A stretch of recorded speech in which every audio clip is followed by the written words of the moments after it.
What is black body? Black body क्या है? When all the incident radiation are absorbed by the body and there is no reflection rho and transmission tau, the body is called as black body. In this case alpha alpha equals 1, rho equals 0, and tau equals 0. Black body play a vital role in the study of radiation, but practically there is no black body. Some part of the energy is reflected and transmitted. All the energy cannot be absorbed. जब सभी आपतित विकिरण पिंड द्वारा अवशोषित कर लिए जाते हैं और कोई परावर्तन रो और संचरण टाउ नहीं होता है, तो पिंड को ब्लैक बॉडी कहते हैं। इस स्थिति में अल्फा अल्फा इक्वल्स 1, पंक्ति रो इक्वल्स 0 और टाउ इक्वल्स 0 होता है। ब्लैक बॉडी विकिरण के अध्ययन में महत्वपूर्ण भूमिका निभाती है, लेकिन व्यावहारिक रूप से कोई ब्लैक बॉडी नहीं होती है। ऊर्जा का कुछ भाग परावर्तित और संचरित होता है, सभी ऊर्जा अवशोषित नहीं की जा सकती है। What are the 4 bases of sample analysis of coal? कोयले के नमूना विश्लेषण के 4 आधार क्या हैं? The result is expressed on the basis of sample collection 1, as received AR includes total moisture Tm, 2, air dried AD includes inherent moisture Im3, dry basis dB excludes all moisture 4. Dry ash free DAF excludes all moisture and ash. परिणाम नमूना संग्रह के आधार पर व्यक्त किया जाता है। 1. प्राप्त AR, इसमें कुल नमी Tm शामिल है। 2. वायु शुष्कित AD, इसमें अंतर्निहित नमी Im शामिल है। 3. शुष्क आधार dB, इसमें सभी नमी शामिल नहीं है। 4. शुष्क राख मुक्त DAF, इसमें सभी नमी और राख शामिल नहीं है। What is degree of superheat? अतिताप की डिग्री क्या है? The temperature difference between the superheated steam and the dry saturated steam is termed as degree of superheat. अतितापित भाप और शुष्क संतृप्त भाप के बीच तापमान के अंतर को अतिताप की डिग्री कहा जाता है। Why is phosphate dosing done at the drum of the boiler?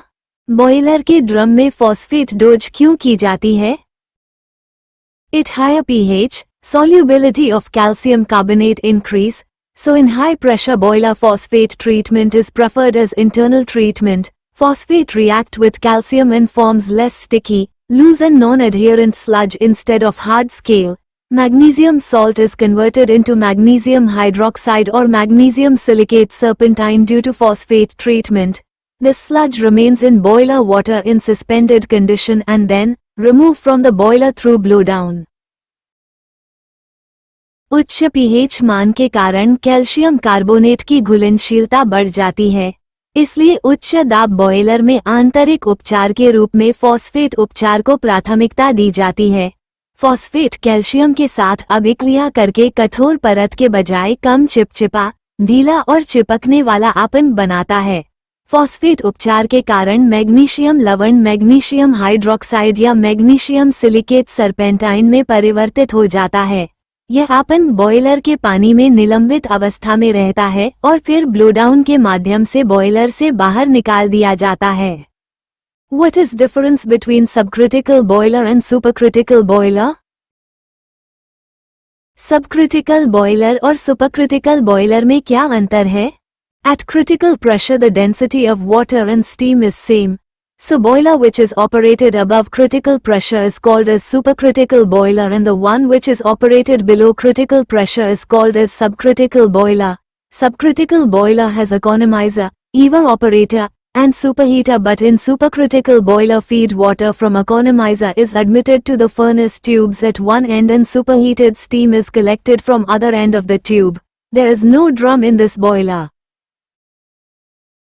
क्रांतिक दाब पर जल और भाप का घनत्व समान होता है, इसलिए क्रांतिक दाब से ऊपर संचालित होने वाले बॉयलर को सुपरक्रिटिकल बॉयलर और क्रांतिक दाब से नीचे संचालित होने वाले बॉयलर को सबक्रिटिकल बॉयलर कहते हैं। सबक्रिटिकल बॉयलर में इकोनोमाइजर, इवेपोरेटर और सुपरहीटर होते हैं, लेकिन सुपरक्रिटिकल बॉयलर में इकोनोमाइजर से प्राप्त जल को एक सिरे पर भट्ठी की नलियों में डाला जाता है और नलिका के दूसरे सिरे से अतितापित भाप को एकत्र किया जाता है।